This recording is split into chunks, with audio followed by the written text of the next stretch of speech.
Welcome back. Number 2 of the day, and today is something we've been planning for a while. Kelsey Craft, my good friend. You've seen her in the back seat. Now she's the second time in the front seat, and she is Miss Florida for America right now. Yes.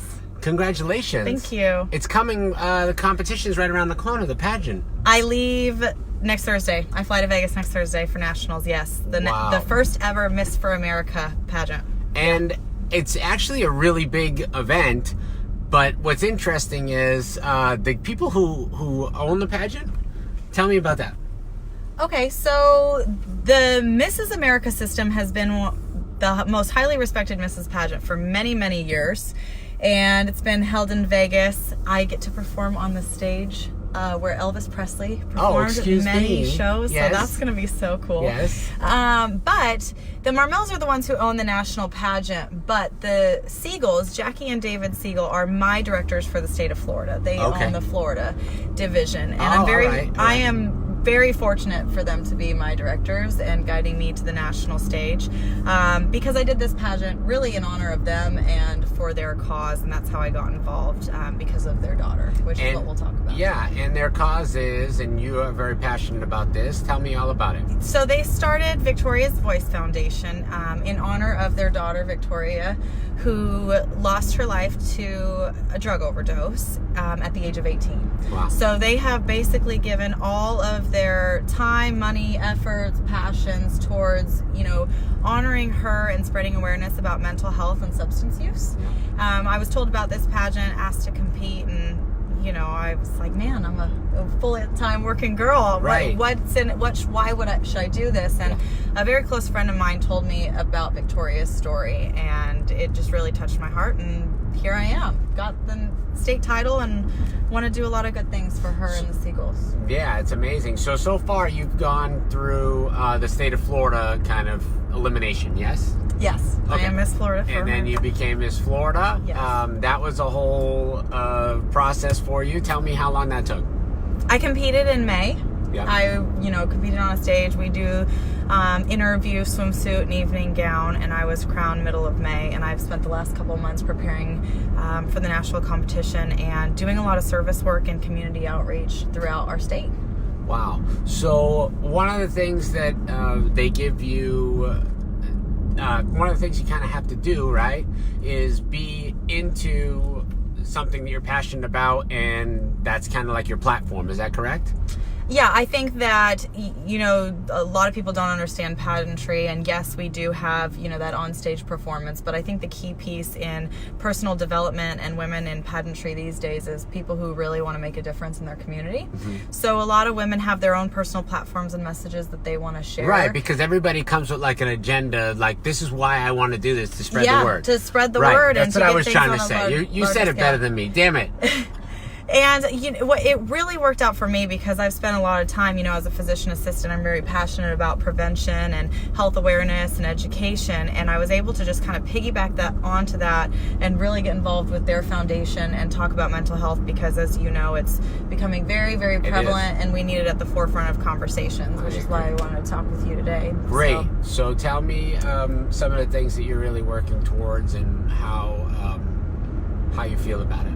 So many people do not know that Florida just became the 3rd state in the country behind New York and Virginia to require mental health education in public schools this upcoming school year. So this is just was approved and announced through the Florida Department of Education and through our governing offices that every year 6th through 12th graders will be required 5 hours of training on mental health and substance use.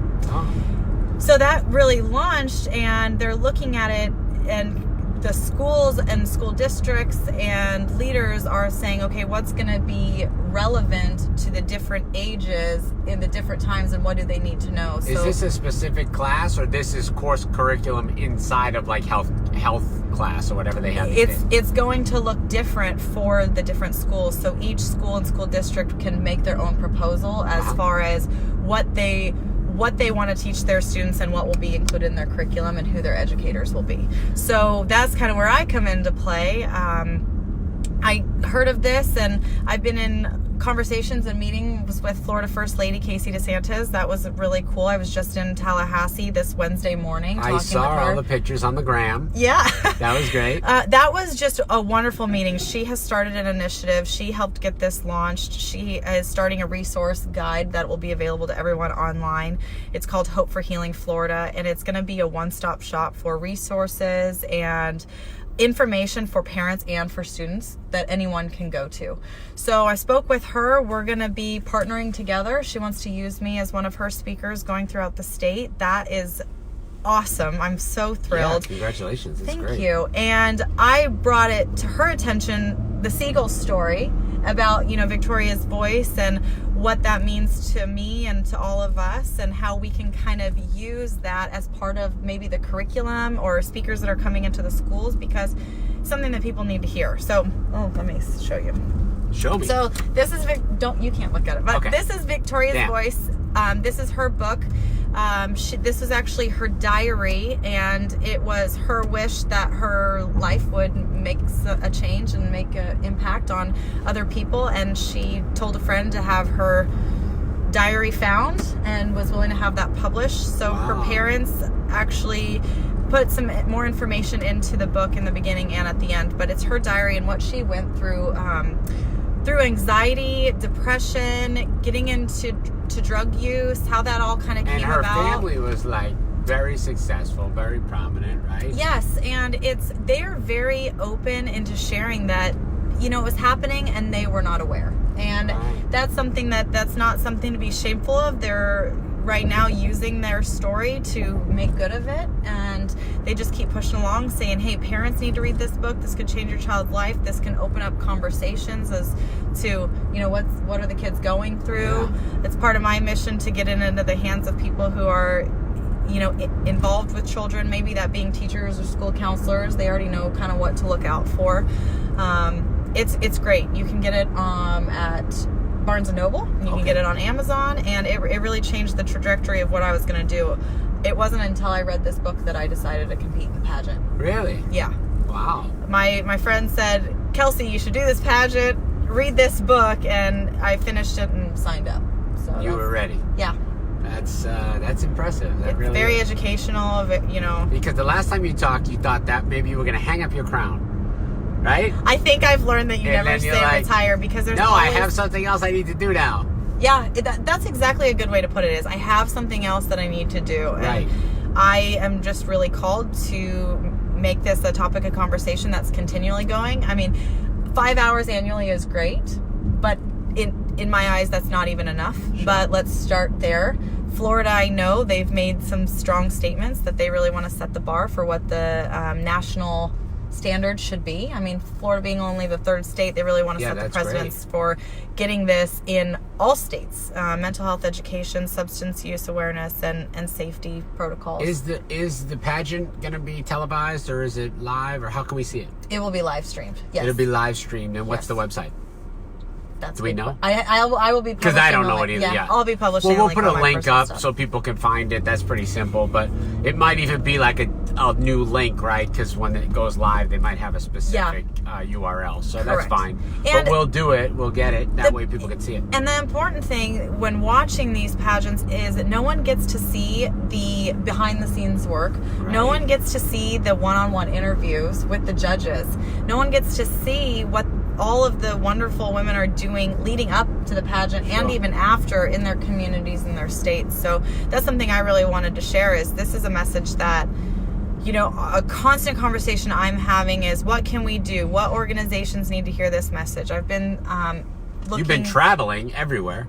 That is correct. Yeah. I did make a vow to visit all 67 school districts during my year. So Really? I will be very busy, and I'll be working with Casey and the Seagulls as well to make that happen. Not only just for a personal goal, but because I don't want a pocket of the state to be unreached. Yeah. I've been going to Boys and Girls Clubs. Pace Center for Girls is a good organization that will, after school programs and in the schools. So kids can talk about, where do I go? Hope for Healing will have that link where kids can say, I'm being bullied. What should I do? I'm feeling depressed or anxious. What should I do? The National Suicide Hotline and Prevention Hotline will be is on the website already. Yeah. I'm going to personally be putting, I talked to Mrs. DeSantis about getting that out to all the students, even if they haven't been spoken to yet, or learn about the curriculum, getting them that resource and knowing that it's there. So on my autograph cards, for example, I'm going to have her website and the links and the suicide hotline as well. Is there a specific message you want to get across to people that watch the show? Because there may be something that you want to tell. I want to make sure that anything that you have to say, I don't want to interrupt. I want to make sure that we're getting out the right stuff. But I do know that you're working very hard, that you're very passionate, that you're going to be across the whole state, right? You go to the country. We're gonna get of course, we're gonna do Miss for America, and I'm gonna be traveling all the way to so the what's going to happen when you win? You have to then go across the whole country, every school district? Not every school district. Right, It's called divide and conquer. Yeah. Yes. So the important things that I want people to know just in general is looking out for those red flags, having a constant conversation, whether that be in the home or schools or in programs, people and adults too. Right now, I'm focusing on the school age children, 6th through 12th grade, but 50% of mental illness begins before the age of 14. So to be looking out for that, to be talking about it, there's a big thing happening where you think about there can be circumstantial factors when people are in an adjustment, when people lose a loved one. But imagine what you went through, ages 13 to 18. Sure. How much change you went through. These kids changing schools, changing friend groups, changing passion, trying to find themselves, and And now with the internet and all the bullying going on Snapchat and everything else. And did you see that Snapchat has the new little thing? It says that if you share this message or something and it's bullying, you're going to be banned from the website. And that is cool. Yeah. I do not have Snapchat anymore. It was some of the new little apps that add on to it will say that in red, like it gives you like a warning if you're using this add-on to bully. They said specifically. Yeah.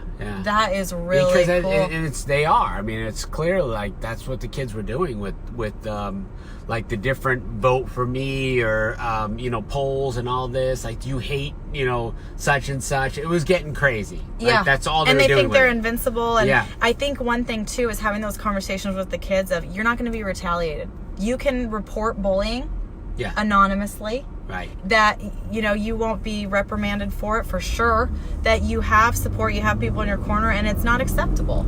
And the other thing is that some kids learn, some kids have great mentors at home, great parents, great conversations, but they're spending how many hours in the school system with different influence of their peers.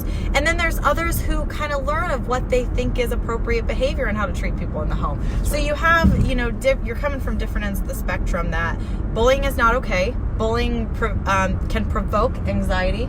It can be circumstantial in that depression and that lack of belonging, and then kids seeking out connections through other things, and then that's where the substance use comes in. And then also just a matter of how do we cope? How do we teach the kids proper behavioral strategies and who to talk to before we just medicate? Because drug addicts many times start, with opioids, and it's that numbing effect. And you can read more and more about that. And it'll be audience specific because, certain grades don't necessarily need the same education about certain substances as, maybe the high schoolers, whereas it's more prevalent. But things Although this day and age, who knows? It's happening younger and younger and younger. It's even a matter of, I had a friend, they said they're willing to share their testimony. I'm going to be putting on some fundraisers. They actually thought they were at a party. They thought they were going to be smoking weed, and they ended up smoking crack cocaine and became addicted first try. No way. Yes, first try. Get out of here. Yeah, just because of that addictive personality, and being aware of, your family history as far as does addiction run in my family? It doesn't have to be my family was addicted to X. It could be I have a family member who was was maybe an alcoholic, but you could be more prone to being addicted to drugs, and depending on what you're exposed to. So that's really important. Just ongoing conversation and taking away that stigma. We always talk about, destigmatizing mental health. I can even share some personal stories that, I was in college and I was going through depression, really, truly, and didn't talk to anybody about it except a guy I was dating at the time. And I told him, I said, I think I'm depressed. He was the very first person I verbalized to it. And He told me that it was, he goes, that's just a matter of your mind. That's a choice. And I think you should go to church more. Oh yeah, that's going to solve it. Sure. So I think that equipping the students and parents with the right things to say if someone does approach you. Yeah. How can you support, your peers and your students and your people at work, even an adult, that there's not a right answer. You don't tell someone who might be going through mental illness, what to do, but saying, I'm here for you, I'm listening to you, and then being comfortable saying, hey, have you thought about getting, professional help? Because there is no shame in, seeking therapy and cognitive behavioral therapy, and just having someone to talk to and listen. Therapists are trained professionals, and that's not a pride thing. That's, important for our health. Absolutely. And I think school counselors, we're going to be probably equipping schools with more school counselors is my hope, so they can be accessible. Yeah, I feel like there's just a few at the whole entire school. Just a few. It was like when I was in school, it was like maybe one. There was one school counselor. Now there's two. I think they have two. Yeah, yeah. I think that needs to be ongoing. I mean, even in the universities, it shouldn't stop at 12th grade, right? There's another transitional period in the public universities, and I spoke to Casey DeSantis about that, and she goes, "That's great. We need to get into these universities too." So, it's going to be ongoing. It's going to be in the news. It's going to be probably in parent newsletters. It's going to be a lot of changes happening. And school year starts Monday? Tuesday, yeah. Well, Tuesday. Here in Collier. I don't know. Is it Monday? Somewhere. I mean, school is starting next week. That's right. They did all the backpack drives and everything. The kids are ready to go. And, they need the school supplies, but they also need the mental equipment to handle the school year. That's true. Well, it was a pleasure. I always love talking to you and seeing you, Kelsey. Thank you. Miss Florida for America, Kelsey Craft. You guys, we're going to watch her do big things.